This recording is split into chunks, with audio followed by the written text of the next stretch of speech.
The Cincinnati Reds finished 2019 with a win total of 75 wins. Vegas projected them at 78.5, so they came up a little bit short. Pathag says that they should have won 80, so maybe a little luck there involved, but why they didn't get to their win total. They're currently sitting in Westgate at 83.5, which I don't think is high enough. I think it's you could shop around. I think there's some other places where you might be able to get a tad lower than 83.5, but Sean, you project them at 86, just like the other projection systems that came out.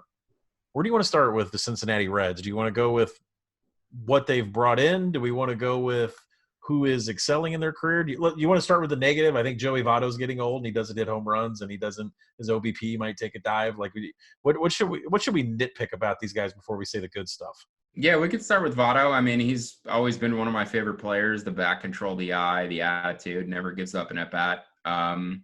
He's declined from a 6.5 win player to a half win player in a 2-year span, which is obviously extremely concerning. He's been a negative defender for a few years, lessened athleticism. So if they have a hole on their roster, a glaring weakness, it's him, which is surprising and unfortunate because he spent so much time biding until they had another competitive team around him. So I as a baseball fan, I'm hoping that he has a bounce back year if they're going to be a good team. It'd be a shame to see him not be a part of it.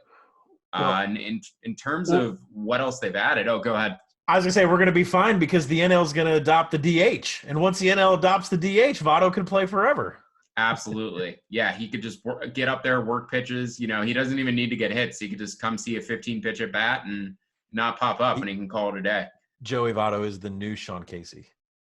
If people aren't aware, the guy's popped up like under 5 times in his entire career. It's one of the most fascinating and best baseball stats. To have that much back control, to be able to not pop up for several years in a row is just, I don't have any sort of comparison for it in any other sport. So let me set us up for why we like this team. The Reds made it clear that they wanted to be buyers in the offseason, that they were expanding their budget and they wanted to focus primarily on adding offensive bats.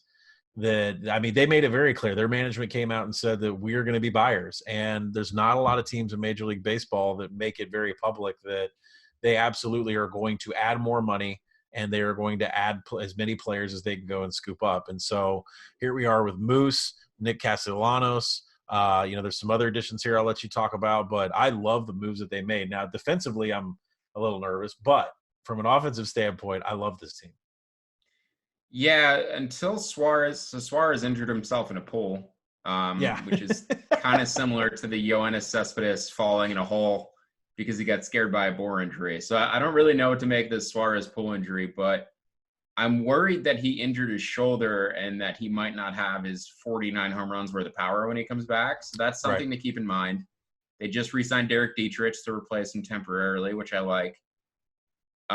In terms of a fit around that means that Castellanos probably isn't going to get shifted to third base, which is good. He'll stay in the outfield for the time being.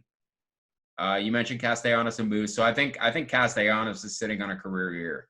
He had 40 expected home runs last year, finally got out of Detroit, started hitting them with authority in Wrigley, also seemed excited to be part of a pennant race. So Castellanos, not only from a motivation standpoint, but also from a park standpoint, from a expected stat standpoint, seems like he's sitting on a career year.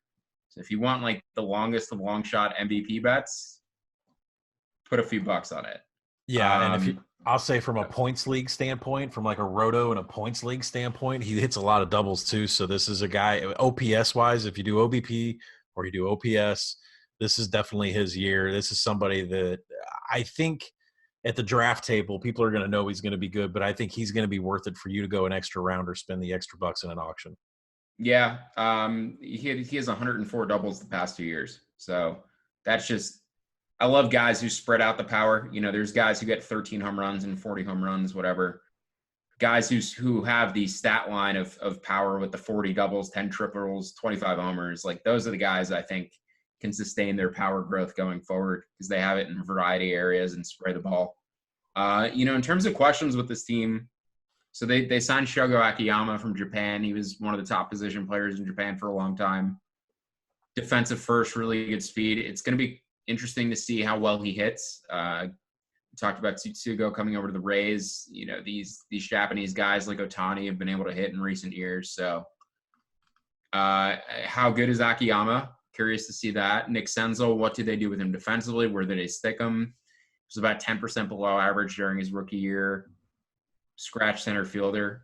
I think they should try him at shortstop. Freddie Galvis, good glove, but if they can upgrade their shortstop spot with a real bat, that's a huge difference. You know, and Senzel doesn't really have a spot in center field with Akiyama there. So, you know, the Reds, we hit for the division. I have a small World Series future on them. I think they're plus 400 right now for the division at William Hill. I think that's extremely bettable.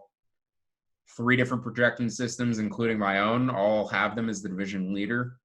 So there's substantial value on this team to win their division and be, you know, the NL Central favorite. We didn't even mention the coaching changes. They brought in Kyle Boddy from Driveline to work directly with Trevor Bauer and all their minor league pitchers.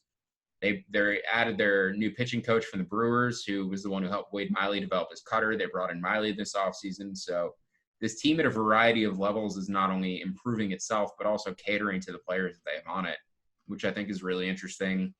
Third-year GM, you know, kind of getting his plan fully in place. So they seem smart about what they're doing.